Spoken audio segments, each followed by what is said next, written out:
What is up, guys? Welcome to a new video. I thought it would be fun to share how I sketch faces. Now, for the most part, I start by just doing some quick guidelines, which unfortunately did not record. But basically, I draw a circle, a line going across to mark where the eyebrows would be. Typically, this line is halfway through the circle, and then a center line. And I do these marks pretty light so I can just build on top without having to erase anything. Then the first thing that I do is establish the eyebrows and eyes, and build my way out from there to the nose and then the mouth, and then of course the rest of the face.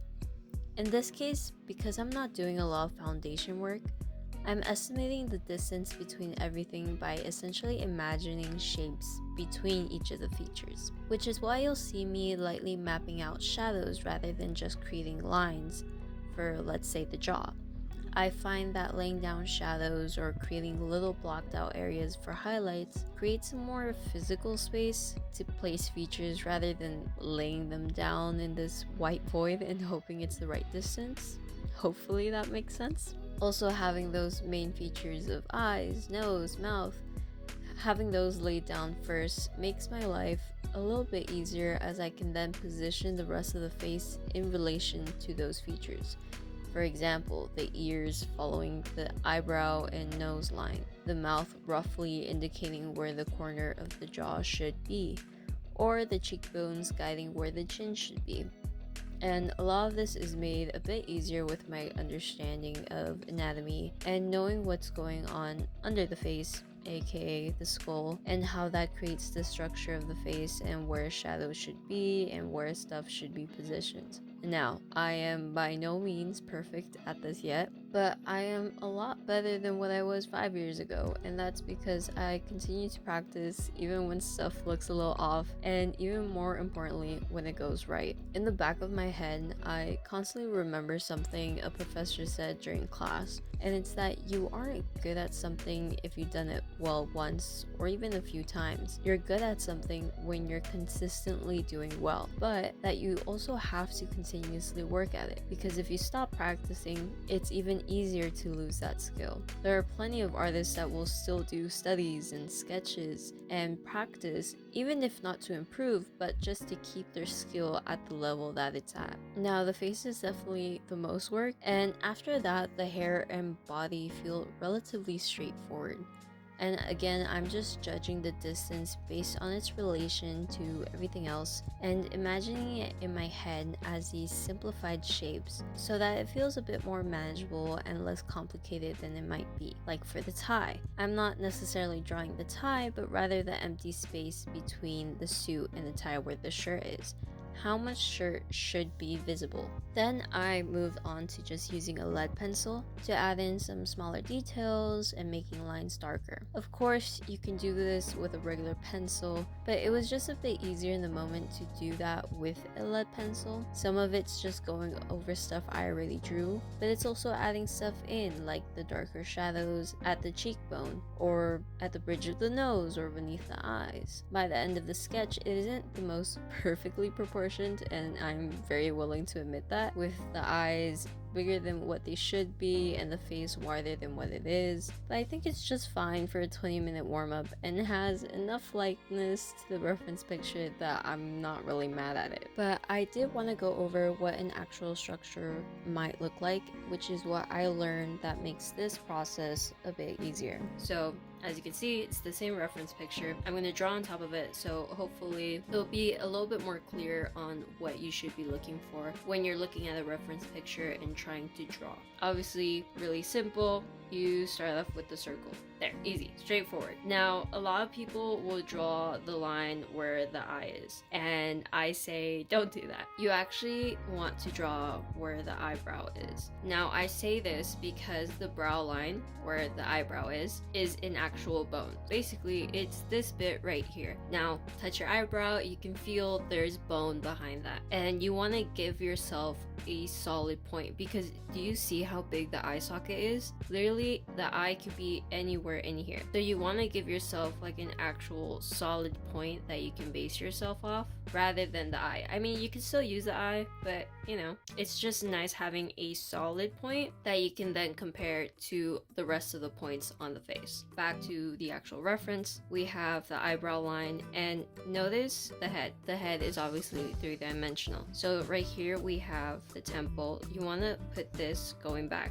I would say try not to draw a straight line like that, because again, the head is curved. It's a three-dimensional object, and you keeping your lines kind of curved will help you keep that three-dimensional aspect in your drawing. And then we'll go for the center line. Again, you want to keep that kind of curve and go down. And now we separate the face into the three different areas, which is from the eyebrow, so that first line that we did, to the nose, to roughly where you think the chin will be. Obviously, because I'm drawing on top of the reference, it's going to be a lot easier for me, so you just want to roughly guide yourself on where you think the chin might be. Now, for the most part, roughly from the forehead to the eyebrow from the nose to the nose from the chin, it's all about 1/3. That changes depending on the photo reference you're using. Some people have a much shorter forehead, some people have a much shorter nose to eyebrow distance. So just keep that in mind when you're looking at your reference picture. So once you kind of did yourself to this point, I like to go in and establish where the temples are. So the temples right here, as you can see, the temples are concave. There's some flatness going on. It's where the skull kind of like turns to the flat side, which is here. And you can usually see that in a little shadow. It's where the face will start to turn a bit, roughly around there. Now, once you have the temple, you cut that circle, and this is where you would get that basis for the ear. And this side, you know, we're not seeing the temple so much, but I still think it's nice to add it in because again, it helps guide you a little bit more when you're drawing. Now we go into where the eyes are. I roughly draw another line, usually not so much where the eye ends, but where I think the eye socket will end. And in this case, because of the photo reference, you can kind of see it where the shadow is. Basically, a very simplified eye socket, but it's this whole kind of shape right here. So I will occasionally draw in this eye socket. At this point, I know the eyebrow will be directly above it, and somewhere between this eye socket will be the eye. And what I usually like doing is judging the distance between that edge of the eye to the bottom of the eyebrow. So I will draw in this shape, and that will help me sort of establish where the eye should go within that eye socket. So again, at that point, you can just draw in the eye. If you're having a tough time trying to figure out what the distance between the eyes should be, usually it's about the same length as the eye in between. But sometimes that's a little bit hard to judge. So what you can also do is draw out the nose. So as you can see, he kind of has like a small thing going on, and then it drops. So build that into it. If you know that there's this, and then the eyebrow kind of goes all the way over here, all the way over here. And then from this, you can also start building the nose. So his nose kind of curves out, goes like this, and then drops down. And then you also have the side. This goes down, this goes down. This, because we're getting more view of this side of the face, we're obviously seeing a little bit more of this side of the nose. So there we have a nose. So just to quickly recap, make sure I'm not losing anybody. We have this, which is the brow bone. It's not the actual name for it, but at least I don't think so, but that's what I'm calling it. We have the eye sockets that are here. And again, that helps you with the planes of the face, where it's curving, but also where to set the eyes in. So that's the eye socket. And then we have this bit here. And then we actually have the planes of the nose. Obviously, you guys aren't going to be drawing on top of your reference picture, but just so you kind of understand where everything should lay. So at this point, we're getting pretty close. We have the mouth next. So the mouth, I usually like to judge it based on how long this part is. Usually people have kind of like a shadow thing going on there, and I'll really use that to judge the distance. You can see quick little smile. And also, if you're not sure how far to take the smile, I always use something else. So as you can see, this kind of matches up with the pupil there, and bring that up, kind of matches up with the pupil there. Now that we've established where that smile is, now it would be time for the chin. Of course, not everybody's going to be drawing on top of the reference picture. So really quick, let's establish where the ear would be. So the ear is always going to be, well, I say always, but roughly it's from that eyebrow line to the bottom of your nose. Now that will change up depending on your reference picture. Also, like the angle the head is at, because if you have some like overhead kind of thing, really quickly. So if like your eye is right here, this is the bottom of somebody's nose, you know, the ears would be a little bit lower than where the nose would be, but that's because you've got like a weird angle going on. So the ear, pretty basic shape. You've got little curves. Here we get into the actual cheekbone area, which will also help you establish where the chin should be. As you can see, there's like this little bone here, and this is your cheekbone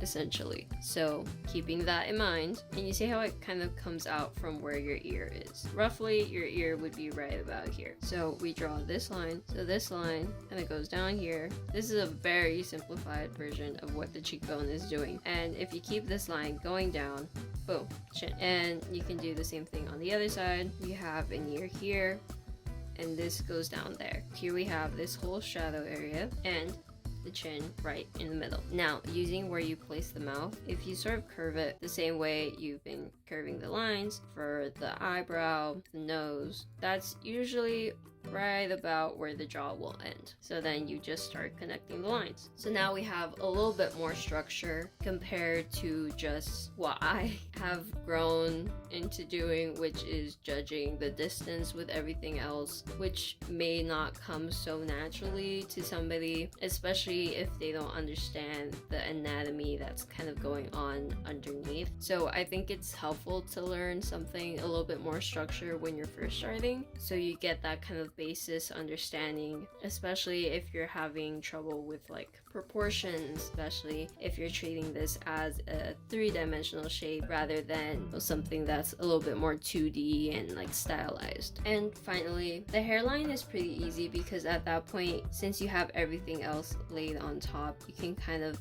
estimate where it should be, like judging this distance from here, go up, go across. And again, you know, the head is pretty big, it's not going to be flat.